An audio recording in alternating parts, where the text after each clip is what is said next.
savons aussi que le Fils des dieux est venu. Il nous a donné l'intelligence pour connaître le véritable.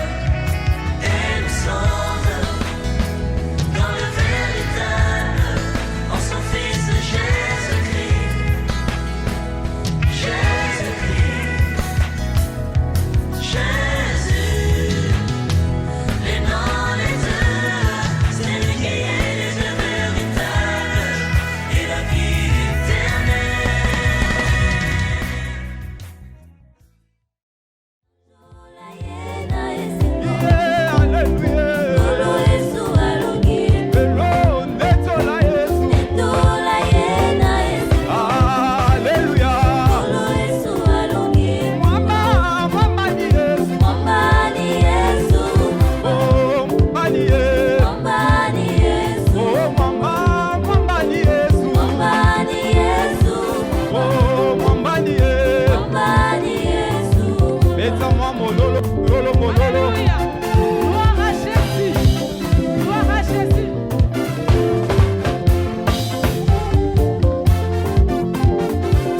Il est vivant, il est vivant. Il a vaincu la mort. Je suis ressuscité. Dans mon cœur, il mérite mes louanges. Allô, Maliwa, Azali Abamo, Zobeteli Maboko, Afantina Kemo, Yemela Yesu. Oh, Alléluia. Oh, Lelo, Sanjola Yesu. Oh, Alléluia. Mama, Mama ni Yesu. Oh, Mama ni Yesu. Oh, Mama, Mama ni Yesu. Oh, Mama ni Yesu.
présenter la communauté des Églises Éden ainsi que l'école spirituelle du Christ. La communauté des Églises Éden, en cycle CEE, fait partie de la confession religieuse des Églises de réveil du Congo, en cycle ERC. Elle est regroupée dans la communauté de réveil le pardon. Conformément à l'article 4 de son statut, la CEE poursuit le but ci-après: adorer Dieu en esprit et en vérité, gagner les âmes pour le Seigneur, c'est-à-dire annoncer l'évangile du Christ, préparer l'Église à la rencontre du Seigneur Jésus-Christ, implanter des églises locales, enseigner la sainte doctrine de Jésus-Christ, assurer le développement intégral de ses membres, assister ses membres et la société dans leurs besoins, et enfin favoriser l'unité de toute l'Église en tant que corps du Christ. La communauté des Églises Éden est composée de 6 paroisses localisées à Kinshasa, Lemba, Bushimai, ici où nous sommes, Ansele, Ampassa, Mbandaka, Mbandaka Ville, Mbandaka 1 et Air Congo, c'est-à-dire 3 paroisses, et à Waterloo, dans l'État de l'Ohio, aux États-Unis d'Amérique. La communauté des Églises Éden est dirigée par un représentant légal, le pasteur Gilbert Poi, secondé par un représentant légal adjoint, le pasteur Coco Mathias Ndelo. Les programmes de notre paroisse de Bushimai numéro 1, où nous nous trouvons présentement, vous êtes disponibles auprès du service d'accueil de la conférence. La communauté des Églises Éden regorge en son sein de plusieurs serviteurs, à savoir 7 pasteurs, 8 anciens et 11 diacres. Nous passons maintenant à la présentation de l'école spirituelle du Christ, ESC en sigle. ESC en sigle n'est pas une église ni une organisation spirituelle à but non lucratif. L'école spirituelle du Christ est une vision profonde d'action de la gloire à Jésus-Christ, selon 1 Corinthiens, le chapitre 6, le verset 20. Il est écrit: car vous avez été rachetés à un grand prix, glorifiez donc Dieu dans votre corps et dans votre esprit qui appartiennent à Dieu. Dans une vision de publication de choses cachées de Dieu depuis la création du monde, le visionnaire Tomba Botuli Odon est un médecin congolais qui vit en France. L'école spirituelle du Christ est le premier partenaire des églises qui sont centrées sur la doctrine du Christ. La première chose à publier est la divinité de Jésus-Christ, qui est un mystère de Dieu, selon le premier épître de Jean, le chapitre 5, le verset 21, connaître le véritable, et nous sommes dans le véritable en son Fils, Jésus-Christ. C'est lui, le Dieu véritable et la vie éternelle. Cette publication est multiconventionnelle, spirituelle et physique. Ce sont des conférences comme ce soir, des livres, des insignes, de drapeaux, des drapelets, de macarons, des décorations murales, de casquettes, de t-shirts, de la musique, des affiches géantes et de tout ce que Dieu peut agréer. La deuxième chose à publier est les révélations autour du mystère de la transfiguration du Christ. Révélation de la gloire de l'homme s'il n'a pas péché. L'école spirituelle du Christ, comme organisation chrétienne, mène des actions sociales pour les personnes vulnérables, notamment les enfants, en soutenant les orphelins et les veuves, selon l'épître Jacques, le chapitre 1, verset 27, qui dit: la religion pure et sans tache devant Dieu, notre Père, consiste à visiter les orphelins et les veuves dans leurs afflictions et de se préserver des souillures du monde. Amen. Amen. Je vous salue dans le nom précieux de Jésus. Je salue particulièrement, je rends grâce au Seigneur pour cette opportunité qu'il m'accorde de me tenir devant son peuple afin d'éclairer son peuple sur une matière qui est très importante, mais qui présentement n'est pas suffisamment exploitée. À telle enseigne que, vous savez, lorsque vous lisez la parabole de l'ivraie, c'est pendant que le serviteur était en train de dormir que l'ennemi s'est permis de pouvoir semer l'ivraie. Amen. Alors si le peuple de Dieu continue à sommeiller, je pense que le terrain sera favorable de manière à ce que l'ennemi puisse s'aimer l'ivraie. Gloire soit rendue à Dieu du fait qu'il a inspiré ce thème. Il nous a convaincus de pair avec nos partenaires de l'extérieur pour que nous puissions aborder ce thème. Nous pensons que par la grâce de Dieu, nous allons rencontrer les attentes des uns et des autres. Amen. Nous allons recommander ce moment entre les mains du Seigneur. Seigneur, il t'a plu ce soir de nous rassembler. Nous voudrions ce soir être enseignés par toi.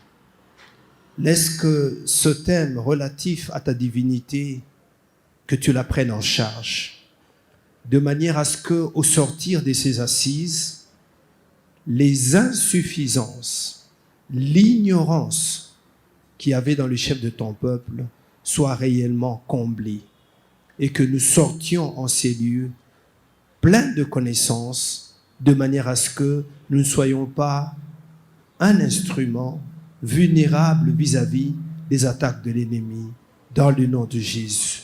Nous recommandons les pensées de ton peuple, captives à Christ Jésus, de manière à ce que, effectivement, chacun de nous puissions avoir l'entendement pour comprendre cette matière au nom de Jésus de Nazareth. Amen. Nous pouvons acclamer le Seigneur. Je remercie particulièrement les différents hommes de Dieu que nous avons invités directement ou indirectement, c'est-à-dire par le biais de certains membres de l'Église. En tout cas, soyez les bienvenus. Nous sommes vivement touchés du fait que vous avez accepté de nous honorer par votre présence. Est-ce qu'on peut acclamer le Seigneur à ce sujet?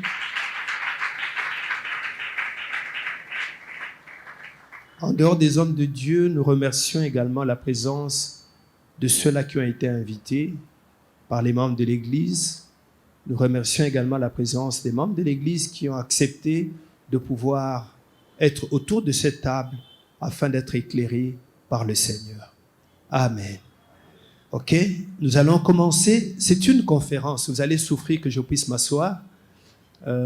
Les hommes de Dieu que nous sommes habitués à être debout, à élever la voix, mais souffrez que nous sommes dans le cadre d'une conférence, nous allons être posés. Si vous êtes habitués à crier, bon, je ne vous interdis pas de crier, je ne vous interdis pas de dire gloire à Dieu, mais je pense que ce qui est important, c'est que vous receviez une semence qui pourra effectivement édifier votre foi. Amen. Je pense que tous nous avons reçu les invitations. Et à ce sujet, il y a un thème qui a été retenu, un thème qui est très important, un thème qui est en somme la base de notre foi, parce que je pense que chacun de nous, n'eût été la conviction que nous avions eue que Jésus est Dieu, je ne pense pas qu'on l'aurait suivi. Amen. Vous savez, la particularité de Dieu, c'est que il n'y a aucune situation qui lui est difficile. Tout est à sa portée. Alors que les hommes que nous sommes, nous avons des situations que nous pouvons maîtriser. Il y en a d'autres qui nous échappent. Raison pour laquelle même le grand, permettez-moi que je l'appelle le grand apôtre Paul. J'aime bien ce qu'il dit. Il dit, même si je connais, il ajoute, je connais en partie. Donc même si je prophétise en partie. Donc c'est-à-dire qu'il reconnaît que ce qu'il fait, il dépend de quelqu'un. Il a une source. Et que c'est cette source-là qui lui permet de pouvoir effectivement édifier les gens. Donc c'est cette source qui lui donne une portion.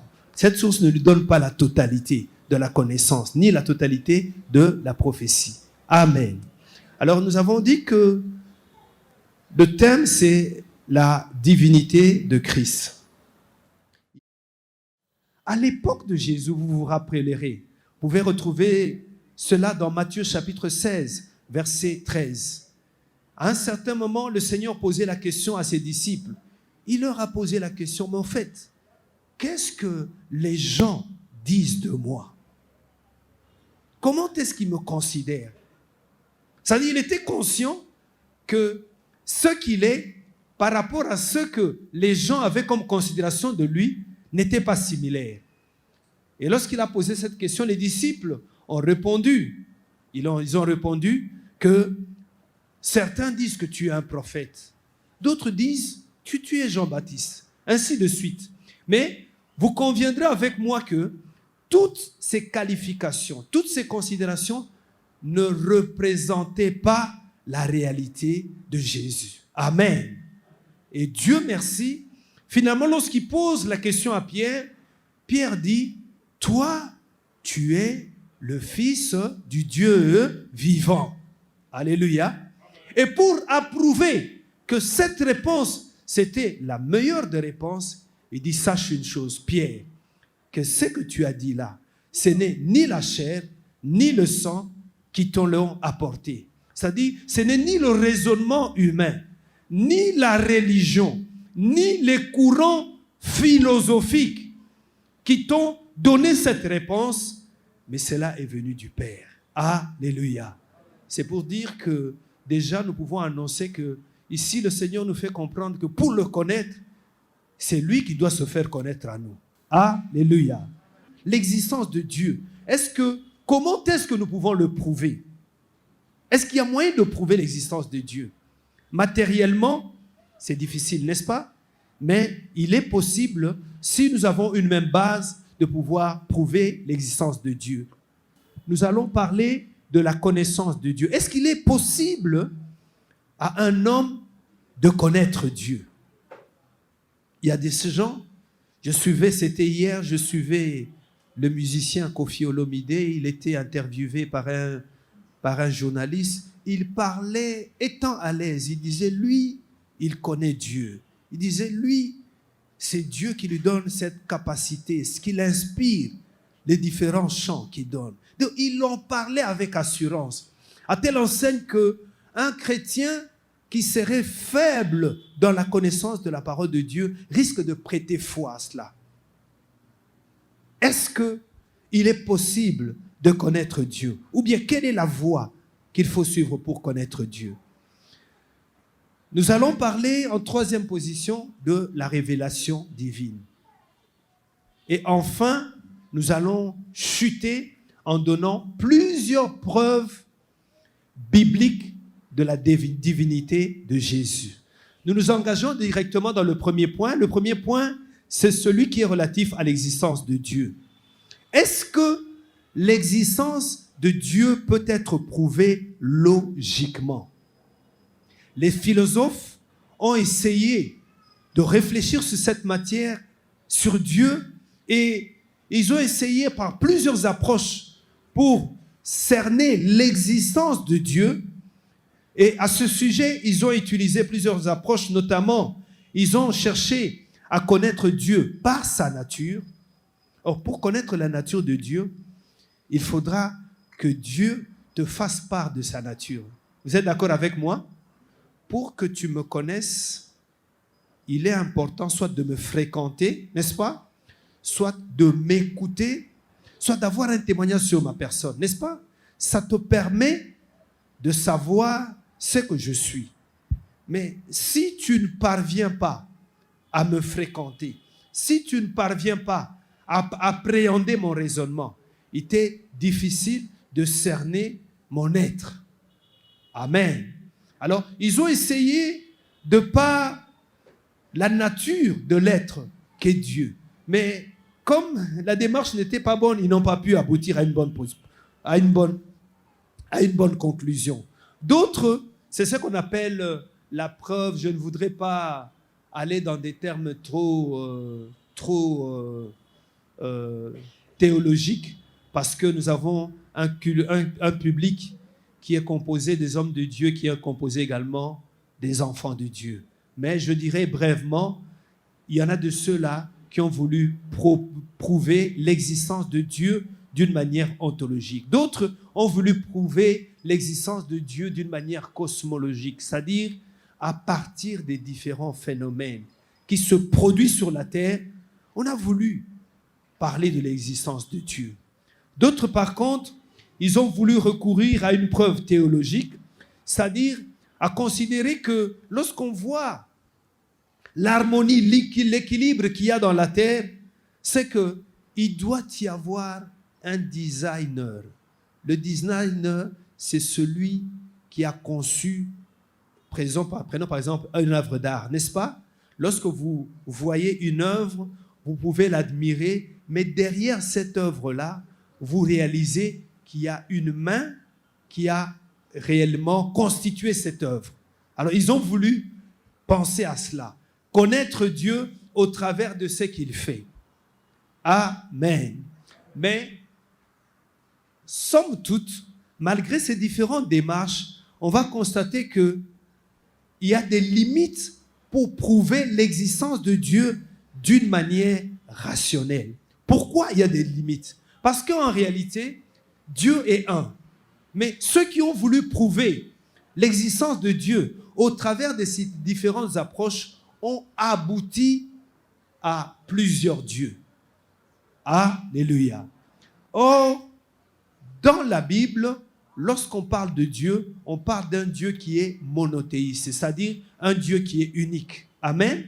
C'est ainsi que vous verrez ceux qui ont abordé plusieurs approches humaines pour comprendre l'existence de Dieu ont pu conclure qu'il y avait plusieurs dieux. C'est ainsi que, pour la petite histoire, en Égypte, il y avait plus de 700 dieux. Plus de 700 dieux. Chaque dieu qui s'identifiait à un phénomène naturel. Amen. Donc, connaître l'existence de Dieu d'une manière rationnelle ne nous permet pas d'aboutir à l'existence d'un Dieu unique. C'est pourquoi il y a même une religion qu'on appelle la foi Bahaï. La foi Bahaï, eux, ils disent il y a plusieurs voies pour accéder à Dieu. C'est un peu comme si, je ne sais pas s'ils sont inspirés par un adage qui dit « Tout chemin mène à Rome ». C'est ce qu'il veut dire. Tout chemin mène à qui? À Dieu. Que tu ailles par l'islam, que tu ailles par le bouddhisme, que tu ailles par l'hindouisme, que tu ailles par le christianisme, en réalité, la finalité de tout, c'est que tu vas converger vers Dieu. Amen. Ce raisonnement nous amène à une démarche qui n'est pas correcte. Parce que vous verrez par exemple que les hindous, ils ont leurs écrits sacrés, leurs enseignements, qui ne sont pas nécessairement les mêmes avec les enseignements des musulmans, les enseignements des bouddhistes, les enseignements de la religion chrétienne. Alors comment expliquer que un même Dieu puisse se manifester son existence au travers des enseignements qui sont différents, qui ne sont pas cohérents? Amen.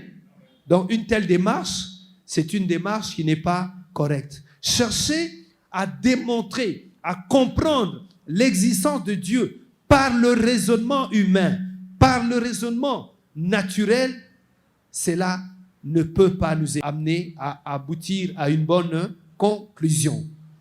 C'est ainsi que dans la deuxième partie, nous essayons de répondre à la question: est-il possible de connaître Dieu par notre nature? Pour que l'homme naturel parvienne à la connaissance salvatrice de Dieu, il faut que Dieu lui-même se révèle à lui. pour qu'un homme puisse connaître Dieu, en principe, il faut que Dieu se révèle à lui. Je veux donner un exemple tiré de la nature. Hein. Admettons que je sois un professeur. Je maîtrise le domaine du droit fiscal. Nous sommes ensemble? Est-ce qu'il t'est possible, toi qui ne maîtrises pas cette matière-là, de par toi-même, à ce que tu accèdes à cette matière? Est-ce que vous avez compris le raisonnement? Il faudra que celui qui maîtrise cette matière s'approche de toi, il commence tout d'abord à t'enseigner des notions élémentaires sur cette matière, de manière à ce que petit à petit, il t'amène à accéder à l'enseignement qui est effectivement l'enseignement divin. Amen. Amen. Donc vous comprenez que un homme qui est une créature ne peut pas connaître le Créateur de par lui-même. Il faut que le Créateur fasse quoi? Il se fasse connaître à l'homme. Alors, ceux qui veulent connaître Dieu par leur raisonnement, ceux qui veulent connaître Dieu par leur intelligence, c'est un peu comme un néophyte qui veut parler, comme je l'ai dit là, qui veut parler du droit fiscal. Alors que, en réalité, il n'a pas encore appris les notions du droit fiscal. Je ne sais pas si je me fais comprendre. Amen. Amen.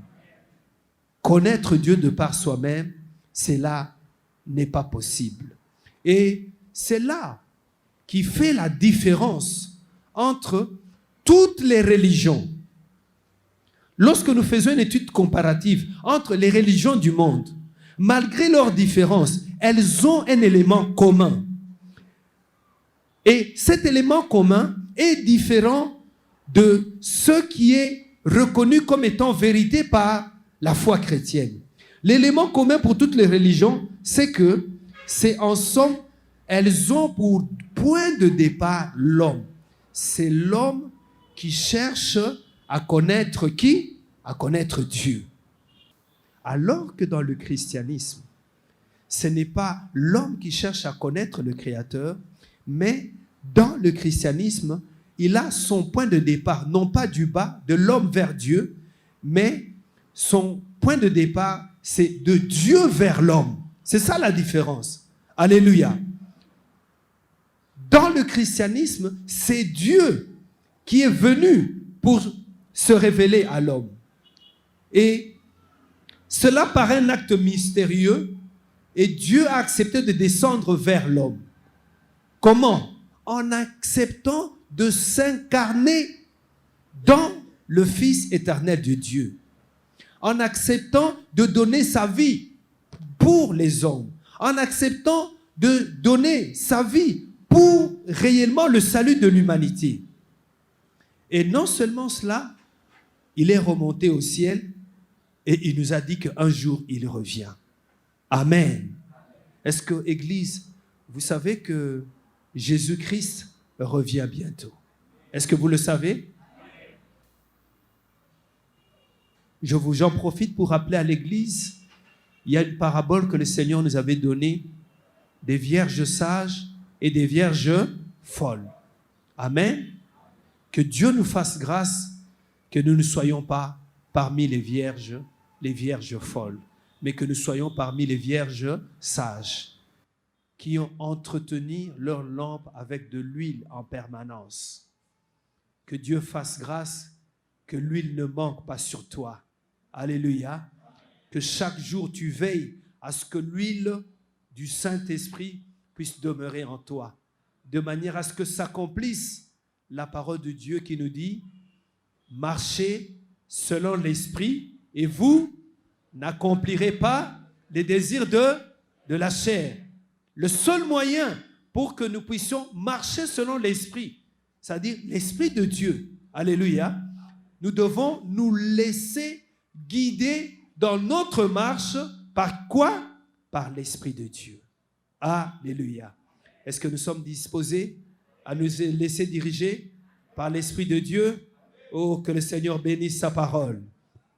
Amen. Donc, nous voyons que la religion chrétienne, par rapport à toutes les autres religions, le point de divergence, c'est que dans les autres religions, c'est l'homme, de par ses propres efforts, c'est l'homme, de par son propre raisonnement, de par ses propres capacités, il veut arriver à la connaissance de Dieu. Comment? Par des rituels, par des enseignements philosophiques. Mais dans la Bible, c'est plutôt Dieu qui est venu nous faire voir quelle est la voie à suivre pour que nous puissions être sauvés. Amen. C'est pourquoi dans Éphésiens chapitre 2, versets 8 à 9, il dit, si nous sommes sauvés, il nous montre la voie.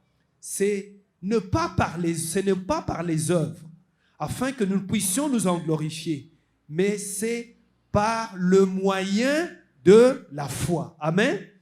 La foi en qui? En Jésus. Est-ce qu'il y a de ceux-là? Est-ce que nous sommes de ceux-là qui avons foi en Jésus? Est-ce qu'on peut acclamer le Seigneur?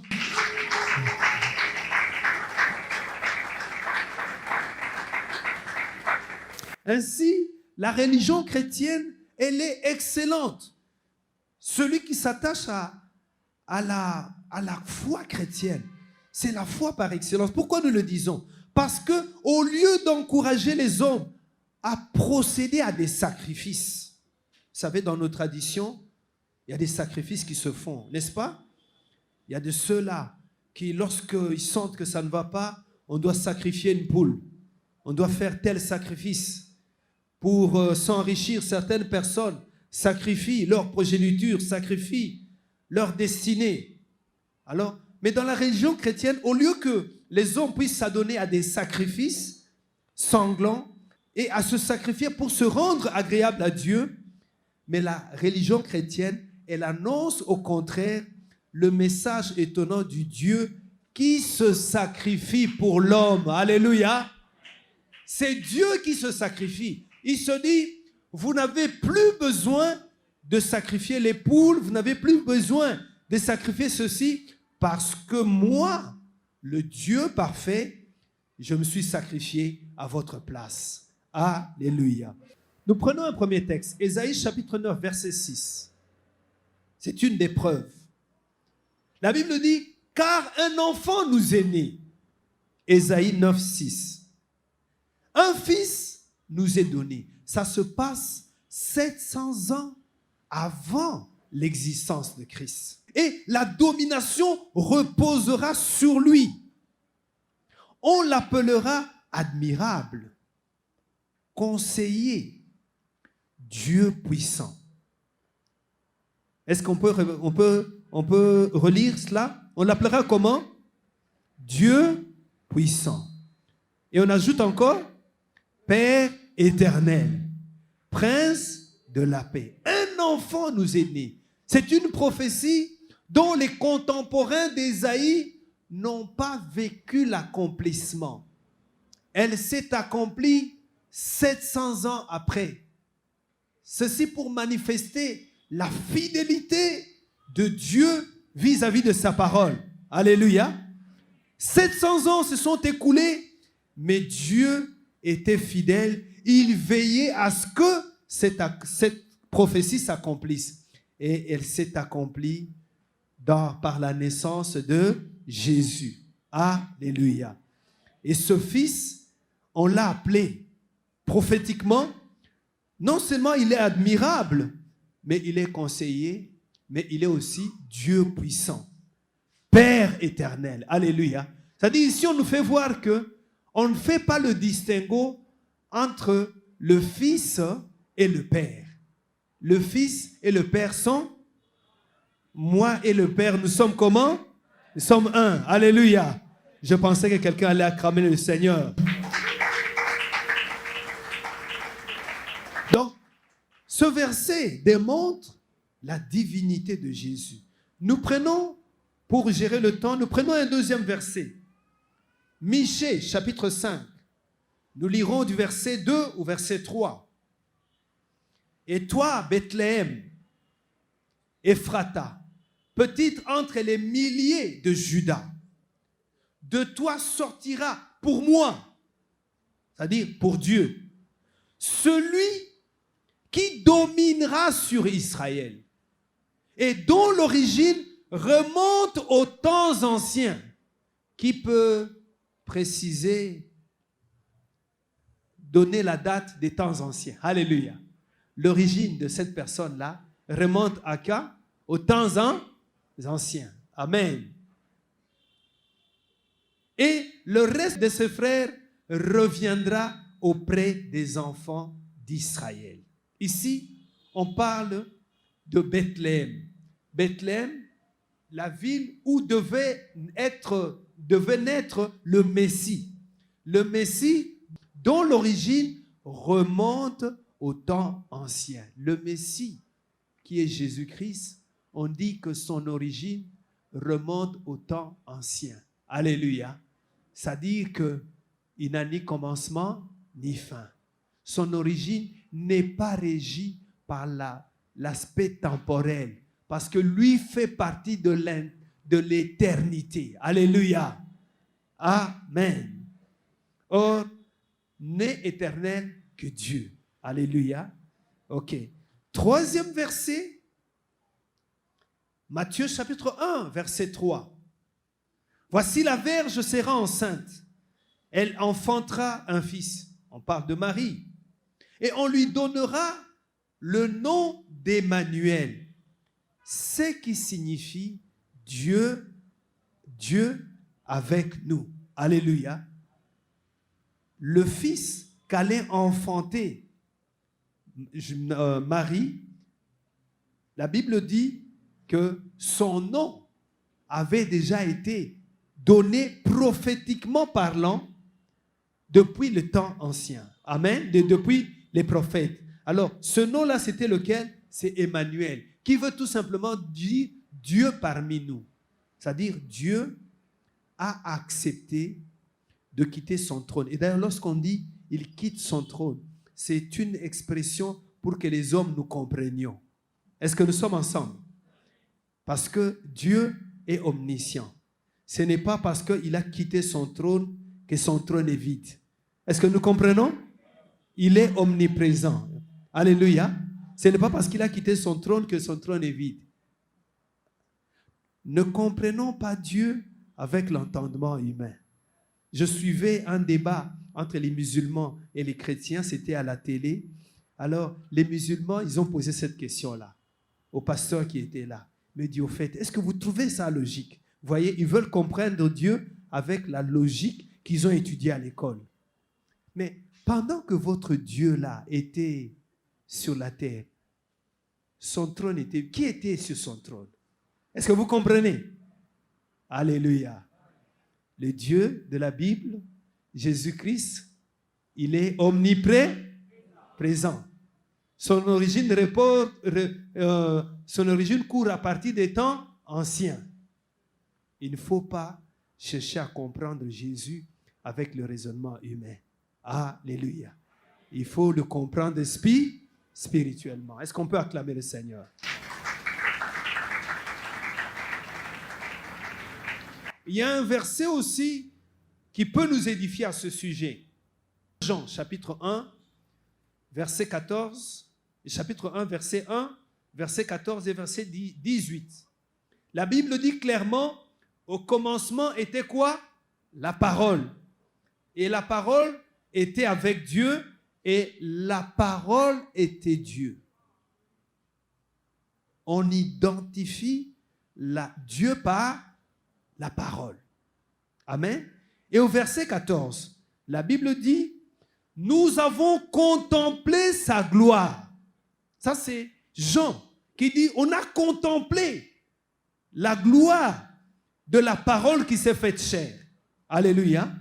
On a contemplé sa gloire, une gloire comme la gloire du Fils unique venu du Père. Jésus venait du Père. Alléluia. Et antérieurement, il a dit que lui et le Père, ils sont deux. Ils sont comment? Alléluia. Bien qu'il vienne du Père, il est un avec le Père. Autrement dit, ils sont un. Et la Bible dit, toujours en rapport avec ce verset, personne n'a jamais vu Dieu, verset 18, le Fils unique, qui est dans le sein du Père et celui qui l'a fait connaître. Amen. Personne n'a jamais vu Dieu, le Fils unique, qui est dans le sein du Père. Mais Jean dit, il a contemplé sa gloire. Alléluia. La gloire, comme la gloire de qui? Du Fils unique venu du Père.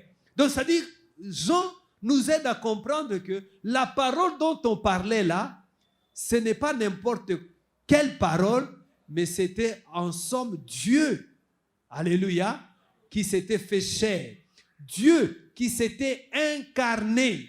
Parce que la théorie de l'incarnation, elle est biblique. Mais la théorie de la réincarnation, elle n'est pas biblique. Est-ce que vous me suivez, Église?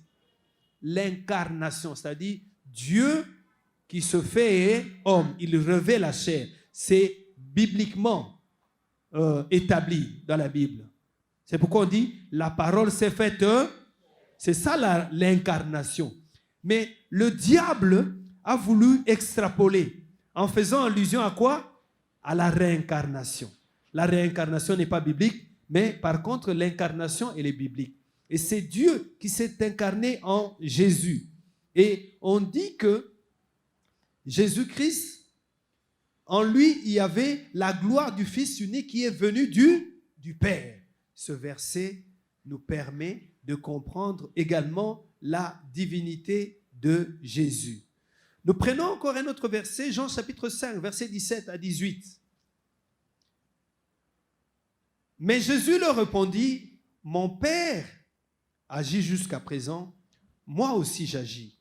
À cause de cela, les Juifs cherchaient encore plus à le faire mourir, non seulement parce qu'il violait le sabbat, mais parce qu'il appelait Dieu son propre Père. » C'est-à-dire, les Juifs comprenaient que comme il appelle Dieu son propre Père, écoutez ce que dit la suite, se faisant lui-même égal de qui? Alléluia. Ils ont compris, il dit que si il appelle Dieu son Père, c'est qu'il est l'égal de qui? De Dieu. C'est que lui-même est comment? Il est Dieu. Alléluia. Pour eux, c'est un blasphème parce qu'ils voulaient comprendre les choses de Dieu avec leur raisonnement. Or, les choses spirituelles, c'est comment? Spirituellement qu'on en juge. Laisse que l'Esprit de Dieu t'accorde la capacité de comprendre, d'appréhender que Jésus-Christ, il n'est pas n'importe qui, que Jésus-Christ est Dieu. Amen. Amen. Jean chapitre 20, verset 28 à 29. Ici, ce sont les propos qui sont sortis de Thomas. Antérieurement, Pierre, poussé par l'Esprit, a confessé, a dit que toi, tu n'es pas un simple philosophe, tu n'es pas un simple prophète, mais tu es le Fils de Dieu.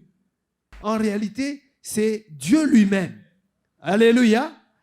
Et ici, dans le texte de Jean, Thomas dit ceci, « Mon Seigneur et mon Dieu. » Alléluia. Il confesse Jésus comme étant non seulement son Seigneur, il dit aussi mon Dieu. Alléluia. Jésus lui dit, parce que tu as vu, tu as cru. Heureux ceux qui n'ont pas vu et qui ont cru. Qui a dit Amen. C'est-à-dire Thomas, en réalisant que les meurtrissures de Jésus étaient réelles, ce n'était pas illusoire. Il a appelé Jésus mon Seigneur, il a appelé mon Dieu. Alléluia. Jésus-Christ est Dieu. Moi, je peux dire comme Thomas, il est mon Seigneur, il est mon Dieu.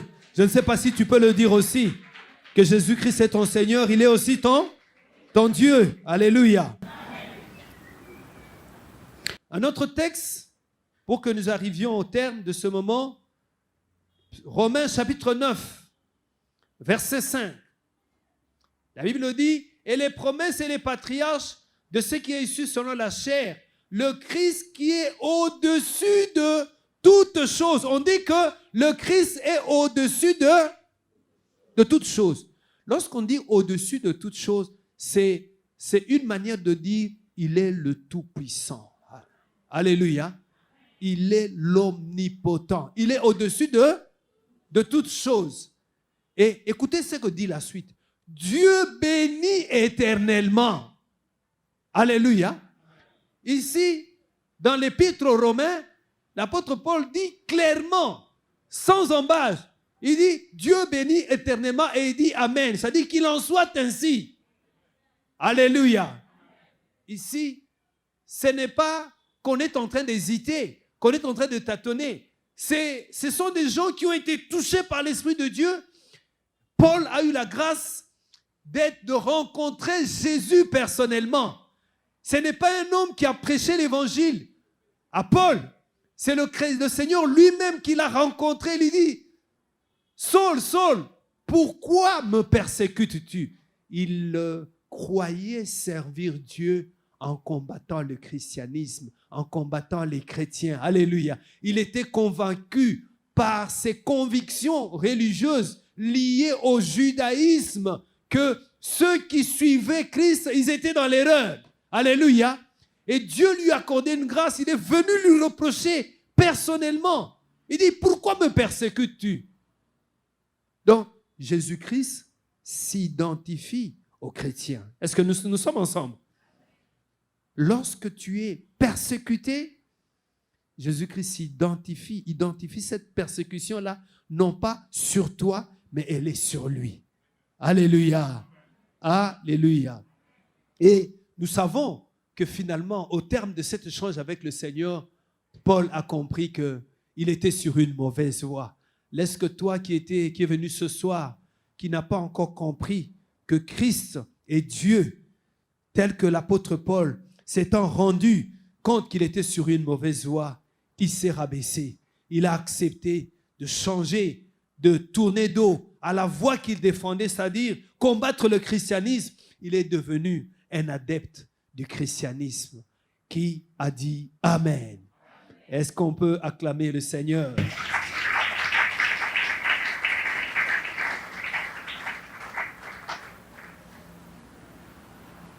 Donc ici, la Bible dit clairement Dieu bénit éternellement. On identifie Christ à Dieu qui est béni éternellement. C'est-à-dire, sa bénédiction ne peut pas, c'est-à-dire en tant que personne, en tant qu'être, Dieu est béni éternellement. Donc ça veut dire que Dieu ne sera jamais exempté de sa bénédiction. Vous savez, les hommes que nous sommes, on peut être bénis, n'est-ce pas?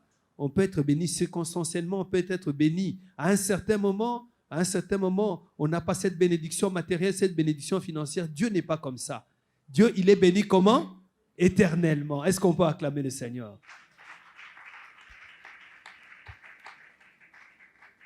« 2 Corinthiens chapitre 4, verset 4, la Bible dit ceci, « Pour les incrédules, dont le Dieu de ce siècle a aveuglé l'intelligence, afin qu'ils ne vissent pas briller la splendeur de l'évangile de la gloire de Christ. » L'évangile de la gloire de Christ qui est l'image de Dieu.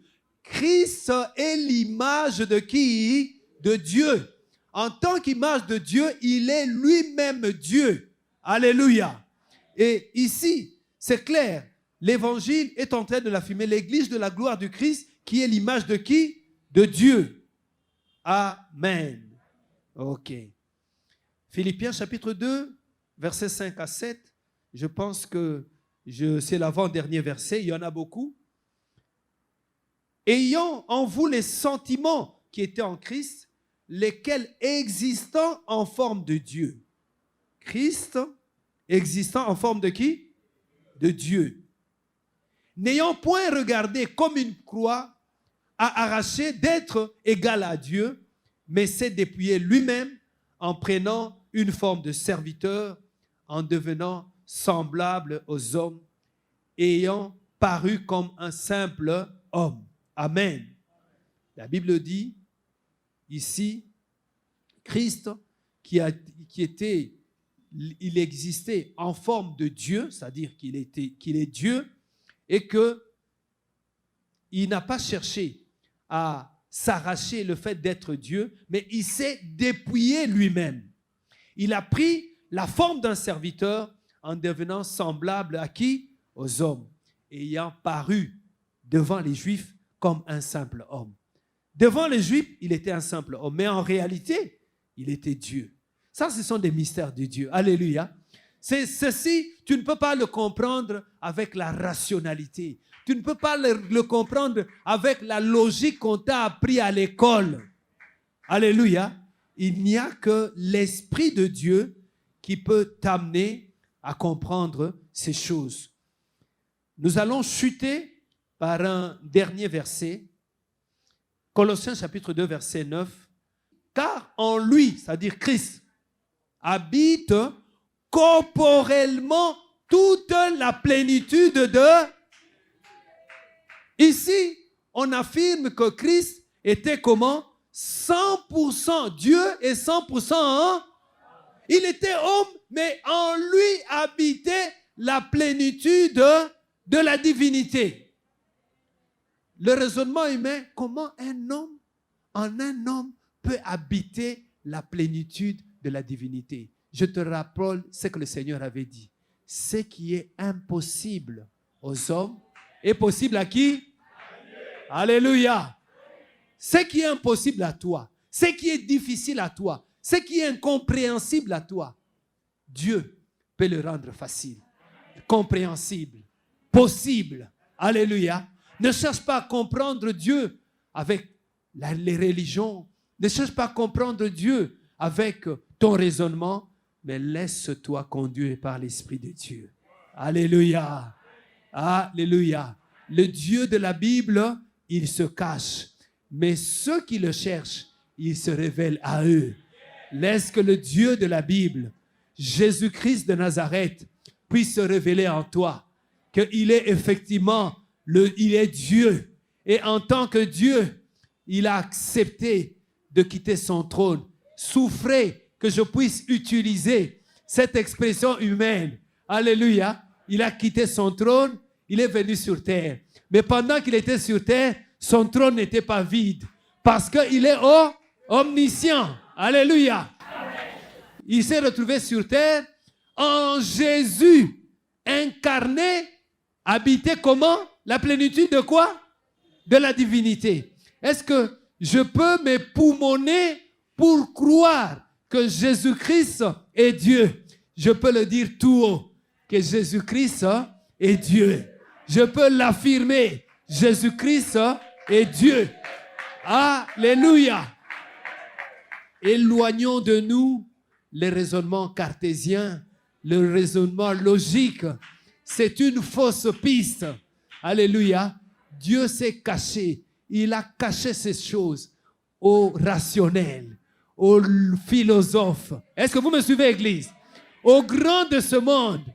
Mais il les a révélés. Alléluia. À ceux qui ont accepté de se rabaisser. À ceux qui ont accepté d'adhérer à ce qu'il nous transmet comme dogme. Dieu, pour le comprendre, il faut accepter ce qu'il te dit. Il ne faut pas discuter avec lui. Il ne faut pas philosopher avec lui. Alléluia. Parce que pendant que tu raisonnes, avant que tu n'existes, il te connaissait. Il savait que ce jour-là, tu raisonnerais. Il s'adresse à Pierre, il dit, Pierre, avant que le coq ne chante combien de fois? Tu auras fait quoi? Tu m'auras renié. Alléluia. Pendant que tu raisonnes là, Dieu te regarde, il dit, comment? Voilà. Il est en train de philosopher. Il est en train de... Mets de côté un peu ta philosophie là. C'est pour tes écrits humains. C'est pour ton enseignement humain. C'est pour ton entendement humain. Mais lorsque tu veux accéder au divin, laisse l'Esprit de Dieu qui sonde les profondeurs de Dieu. Il le sonde pourquoi? Pour le révéler aux hommes. Laisse que l'Esprit de Dieu qui sonde les profondeurs de Dieu puisse te révéler que Jésus-Christ est Dieu. Alléluia. Je pense que avec toutes ces paroles que nous pensons être inspirées par Dieu, le Seigneur a permis à l'auditoire de comprendre qu'il y a plusieurs preuves bibliques. Alléluia. Parce que notre foi se fonde sur la Bible. Alléluia. Il y a plusieurs preuves bibliques qui établissent, lorsqu'on a la révélation de Dieu, que Jésus-Christ est Dieu. Que Dieu bénisse sa parole.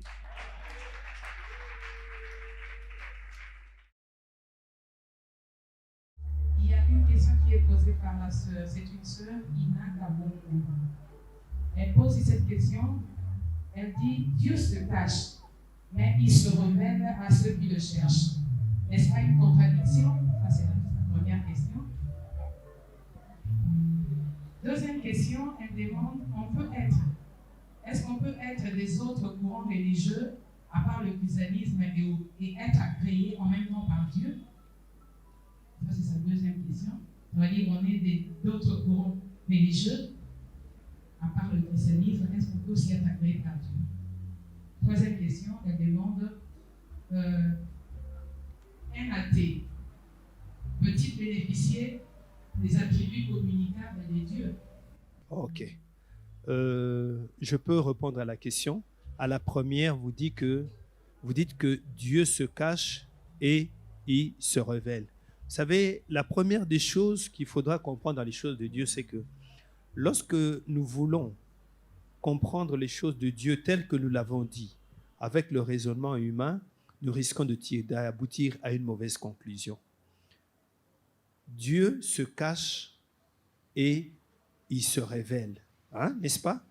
Lorsque vous lisez l'histoire de la Bible, Dieu ne s'était pas caché vis-à-vis d'Adam et Ève au début, lorsqu'ils étaient dans le jardin d'Éden, n'est-ce pas? Qu'est-ce qui a pu faire en sorte que Dieu puisse se cacher, c'est-à-dire s'éloigner de l'homme? C'était le péché. Nous sommes ensemble? Alors, c'est à partir du péché que Dieu, maintenant, dans sa manière de vivre avec l'homme, il a changé. En ce sens qu'il se cachait avant de se révéler à une quelconque personne de manière à ce que la personne le connaisse et qu'il puisse atteindre son objectif dans la personne. Donc, Dieu, lorsque nous l'appréhendons dans sa souveraineté, c'est sa voix à lui. Alors, que peut faire le point de vue d'un homme par rapport au point de vue de Dieu?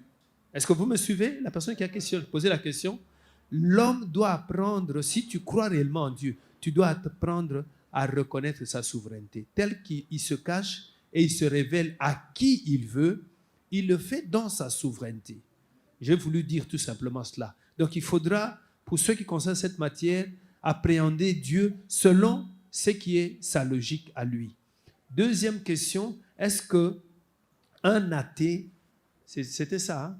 Un athée peut bénéficier d'un don communicable de Dieu.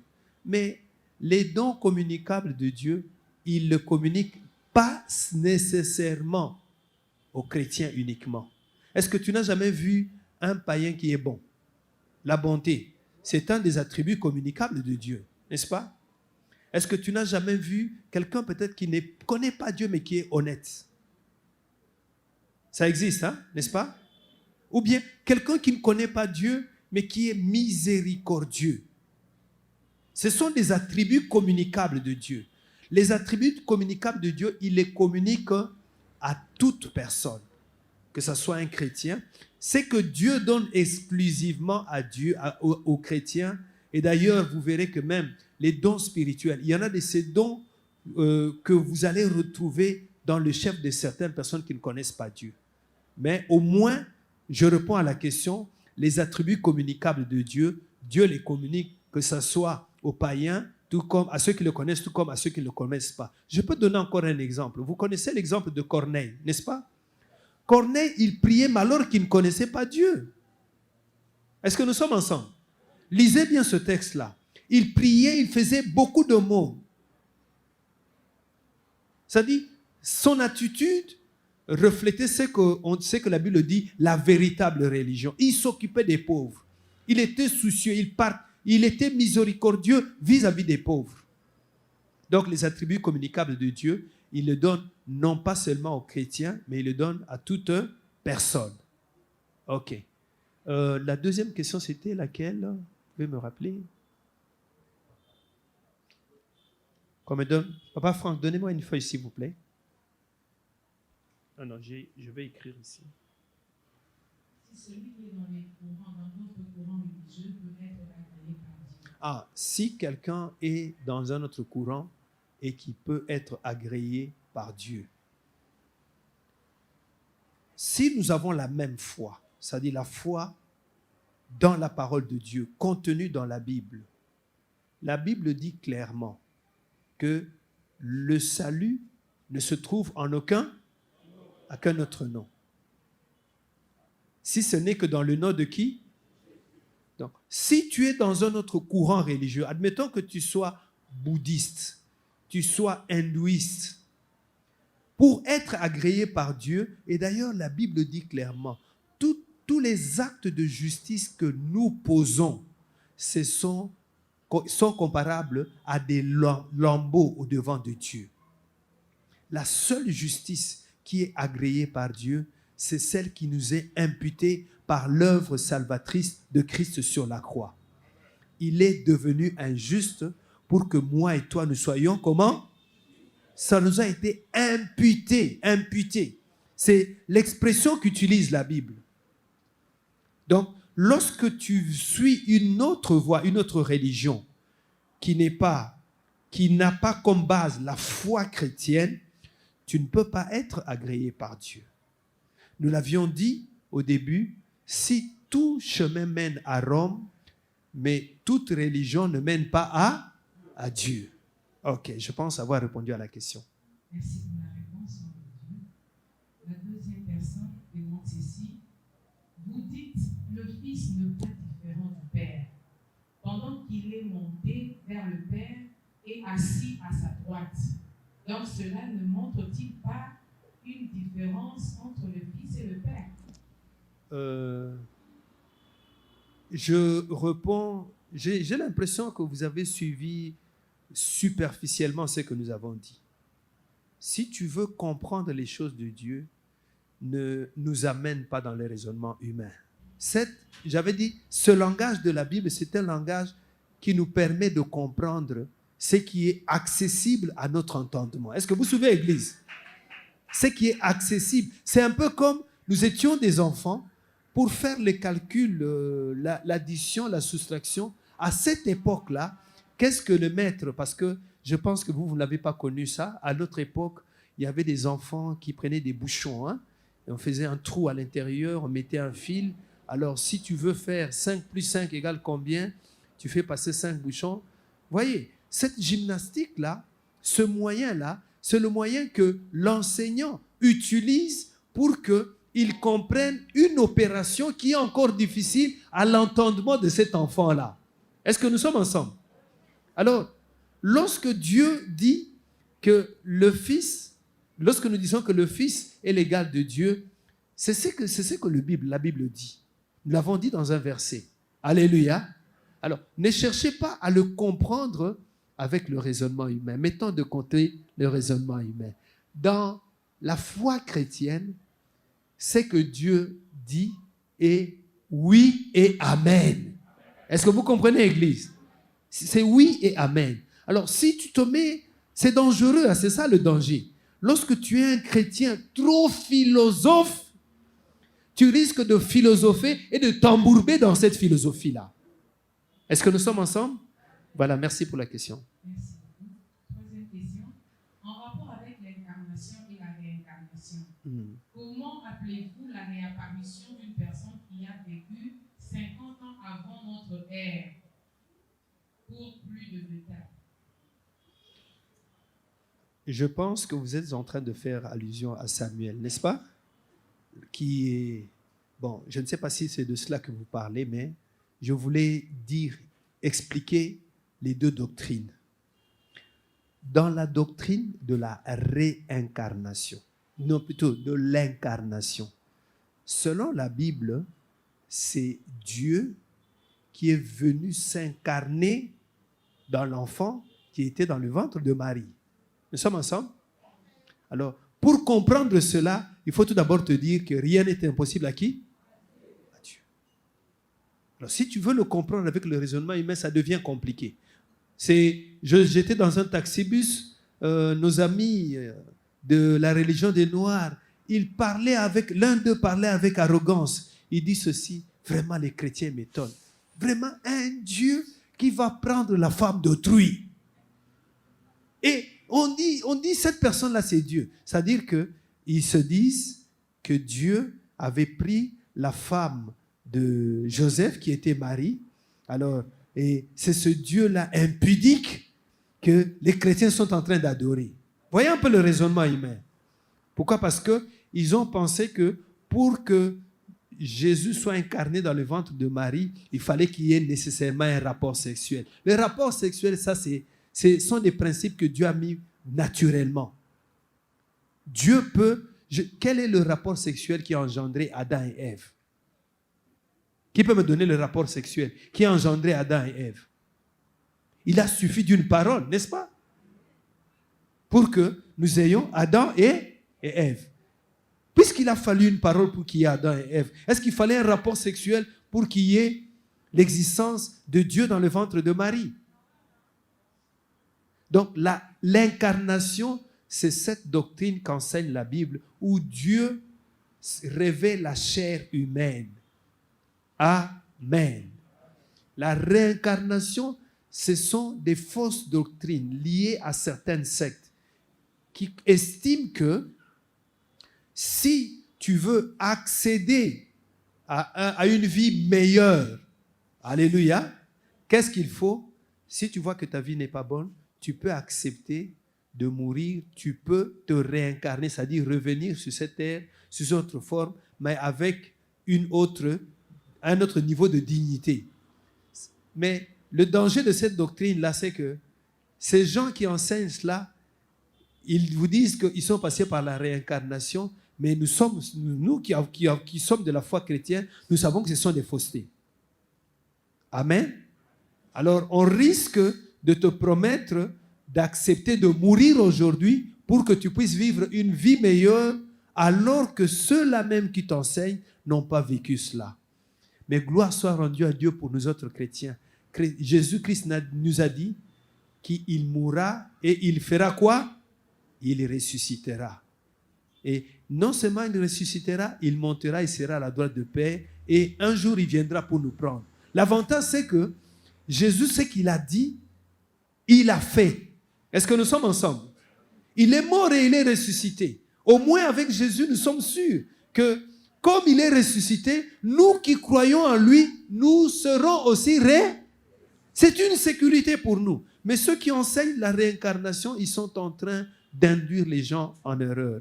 Alors, cette histoire que vous avez racontée, une personne qui était morte, qui revient à la vie, 50 jours après, ça, on ne peut pas appeler ça la résurrection. Ça peut être, on peut pas appeler ça la réincarnation, c'est plutôt la résurrection. C'est-à-dire, effectivement, il y a de ces gens qui, exceptionnellement, à qui Dieu a permis qu'ils connaissent la mort, mais qu'ils puissent aussi revenir à la vie. Les exemples sont légion. Dieu a utilisé plusieurs personnes. Dans le temps, nous avons connu une certaine maman Domitilla. Qui ont connu maman Domitilla? Amen. Elle était morte et elle est revenue à la vie. C'est la résurrection. Je pense que ce que vous avez donné comme exemple, ce n'est pas la réincarnation. C'est-à-dire, dans la réincarnation, tu étais, par exemple, un homme pauvre, tu redeviens un homme qui soit riche. Tu étais né Moulouba, tu renais chinois. Ça, c'est la réincarnation. Mais nous ne parlons pas de ça. La Bible ne parle pas de ça. Amen. Ce sont des doctrines qui ne sont pas inspirées de Dieu. Autre question, s'il vous plaît. Le christianisme diffère des autres religions par le fait que dans les autres religions, c'est l'homme qui cherche à connaître Dieu par son intelligence. Mais dans le christianisme, c'est Dieu qui se révèle à l'homme. Cela veut dire que l'homme doit demeurer dans son état et là où il est en attendant que Dieu se révèle à lui pour qu'il devienne enfant de Dieu. Et la deuxième question, et comment expliquez-vous le passage des Actes des Apôtres 17, verset 27? Vous avez dit qu'il faudra que l'homme attende que Dieu se révèle à lui. Mais Dieu s'est déjà révélé au travers de Jésus. Vous attendez encore qui? Mais Dieu s'est déjà révélé au travers de Jésus. Tu veux connaître Jésus? Suis-la. Tu veux connaître Dieu? Suis la voie de Jésus. Alléluia. N'attendez pas une autre révélation que celle qui nous est transmise par Jésus. Amen. Il y avait d'ailleurs un texte qui le stigmatisait. C'est pas... Si je le retrouve, je vais vous le donner. Allez-y, posez une autre question. Il a parlé de Actes 17, 27. Comment expliquez-vous ce passage? Quel est, donnez le contenu de ce verset. Acte 17. Docteur Gabriel, aidez-nous à lire Actes 17, 27. OK. En attendant, il y a une autre question. Je vous demande juste, je veux savoir si la conférence est organisée combien de fois par an. En rapport avec cette question, c'est une première édition. Nous pensons que par la grâce de Dieu, nous pourrons avoir une deuxième édition. Effectivement, c'est une première expérience. Et d'ailleurs, j'en profite suite à cette première expérience. C'est un peu comme un enfant qui apprend à marcher. Nous sollicitons votre magnanimité suite au léger retard, à certaines imperfections que vous aurez constatées. C'est une première expérience. Nous pensons que nous serons encore meilleurs lors de la seconde édition. Oui, vous avez dit Actes des Apôtres, chapitre 17-27. Il a voulu qu'ils cherchassent le Seigneur et qu'ils s'efforçassent de le trouver en tâtonnant, bien qu'il ne soit pas loin de chacun de nous. Je me rappelle ce texte, c'est le texte où on avait constaté dans la ville d'Éphèse qu'il y avait plusieurs divinités, n'est-ce pas? Alors il y avait tellement de divinités dans cette ville que l'apôtre Paul a utilisé les différentes divinités pour leur faire comprendre que ce que vous êtes en train de faire là, vous êtes en train de chercher Dieu, mais vous êtes en train de tâtonner. Mais Dieu accepte cette manière de le chercher, de le chercher en tâtonnant. Mais sachez que, puisque vous le cherchez en tâtonnant, Dieu va se révéler à vous. Amen. C'est-à-dire que lorsqu'on cherche Dieu par une mauvaise voie, Dieu peut vous faire grâce pour que vous le découvriez. Dernièrement, nous avions eu un témoignage ici d'une musulmane qui s'était convertie. Maman Ouattara. Elle croyait, elle était musulmane. Elle croyait en Allah. Mais dans cette recherche de Dieu, dans ses problèmes, le Seigneur est venu la visiter personnellement. Et ce que j'avais apprécié dans la manière dont Dieu l'a abordé, Dieu l'aborde, tout d'abord, dans un premier temps, Dieu change son nom. Amen. Elle s'appelait, j'ai oublié le nom, mais Dieu l'a appelée Hélène. Il dit, je suis l'Éternel ton Dieu. Amen. Il s'est présenté. C'est-à-dire, il s'est révélé à la sœur. Il dit, mais moi, je ne te connais pas. Et je ne te connais pas. Mais finalement, Dieu l'a visité 3 fois. Finalement, elle a compris qu'elle avait affaire à Dieu. Elle devait s'incliner et suivre la voie de Dieu. C'est vrai, on peut chercher Dieu en tâtonnant. Dieu peut se révéler. Mais je n'encourage pas quelqu'un à chercher Dieu en tâtonnant parce que Dieu s'est déjà révélé en Jésus.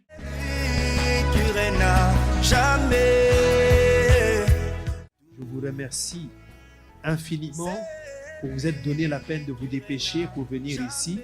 Et pour moi, nous qui faisons partie de cette école, l'ESC, on l'avait présenté ici. Je pense que c'est une occasion pour moi de connaître les autres hommes de Dieu qui font partie effectivement de cette école. Je pense qu'à la fin, on aura le temps de se voir. Je suis honoré par la présence de notre cordon de l'ERC. Il peut se lever sous les acclamations de l'Église. Le pasteur Patrick. Habitant de la terre, il détourne moi. Quand tout vit, C'est l'évêque Patrick qui est un de nos responsables au niveau de l'ERC, Église des Réveils du Congo. Je l'avais appelé par les réseaux sociaux. En tout cas, Pasteur Patrick, merci beaucoup pour votre présence. Je remercie le couple du pasteur Lili et la sœur la sœur Yuyu sous les acclamations de l'Église. Que le Seigneur vous bénisse. On m'apprend qu'il y a parmi nous le représentant de l'ESC, c'est-à-dire l'école spirituelle de Christ. S'il est là, il peut se lever sous les acclamations de l'Église. Le représentant de l'ESC, est-ce qu'il est là? Oh, que le Seigneur vous bénisse. En tout cas, c'est vous qui nous chapeautez. Vraiment, qui vous bénisse abondamment. Nous aurons le temps d'échanger à la fin du culte. Ok, en tout cas, je pense que le service est à votre disposition, le service d'accueil. Comme on l'a dit, les hommes de Dieu viendront se servir ici. Et les autres bien-aimés, il y a un colis, une collation qui est prévue pour chacun de vous personnellement. Et je sais qu'il y en aura. Ne vous hâtez pas. Parce que lorsque je vois le nombre par rapport à la prévision, je me rends compte que la prévision est supérieure par rapport au nombre. Que le Seigneur vous bénisse abondamment.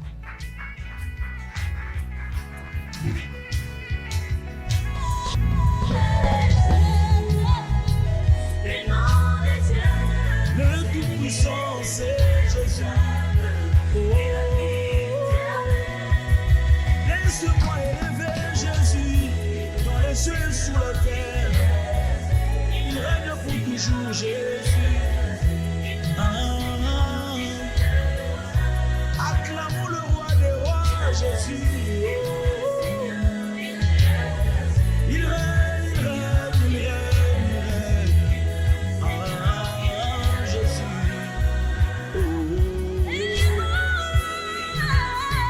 Dans les cieux, sur la terre et sous la terre, il n'y a qu'un seul nom qui nous a été donné, devant lequel tout genou fléchit, c'est le nom de Jésus. Le nom qui délivre, qui restaure et qui donne la paix. Le nom puissant de Jésus qui ouvre le ciel. Alléluia.